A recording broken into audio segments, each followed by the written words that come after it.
2 Pierre, chapitre 1. Adresse et salutations. De la part de Simon-Pierre, serviteur et apôtre de Jésus-Christ, à ceux qui ont reçu par la justice de notre Dieu et Sauveur Jésus-Christ, une foi du même prix que la nôtre, que la grâce et la paix vous soient multipliées par la connaissance de Dieu et de Jésus notre Seigneur. Les fruits de l'appel de Dieu. Sa divine puissance nous a donné tout ce qui est nécessaire à la vie et à la piété, en nous faisant connaître celui qui nous a appelés par sa propre gloire et par sa force. Celle-ci nous assure les plus grandes et les plus précieuses promesses. Ainsi, grâce à elle, vous pouvez fuir la corruption qui existe dans le monde par la convoitise et devenir participant de la nature divine.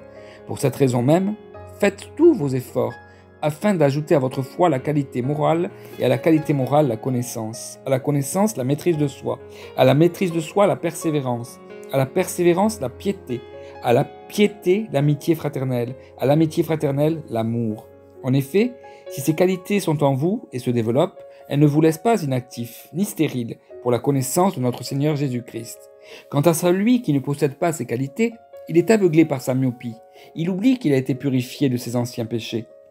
C'est pourquoi, frères et sœurs, appliquez-vous d'autant plus à affermir l'appel et le choix dont vous avez été l'objet, car si vous faites cela, vous ne trébucherez jamais. C'est ainsi en effet que l'entrée dans le royaume éternel de notre Seigneur et Sauveur Jésus-Christ vous sera largement accordée. Véritable enseignement et prétendus enseignants. Voilà pourquoi je prendrai soin de toujours vous rappeler ces choses, bien que vous les connaissiez déjà, et que vous soyez affermis dans la vérité présente.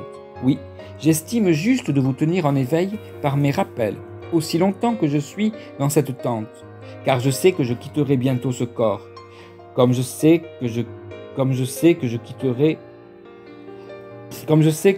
que notre Seigneur Jésus-Christ me l'a fait connaître. Mais je ferai en sorte qu'après mon départ, vous puissiez en toute occasion vous souvenir de ces enseignements.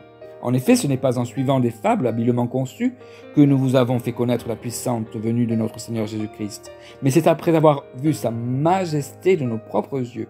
Oui, il a reçu de Dieu le Père honneur et gloire, quand la gloire magnifique lui a fait entendre une voix qui disait « Celui-ci est mon Fils bien-aimé, qui a toute mon approbation. » Cette voix, nous l'avons nous-mêmes entendue, venue du ciel lorsque nous étions avec lui sur la sainte montagne, et nous considérons comme autant plus certaine la parole des prophètes. Vous faites bien de lui prêter attention comme à une lampe qui brille dans un lieu obscur, jusqu'à ce que le jour commence à poindre et que l'étoile du matin se lève dans votre cœur.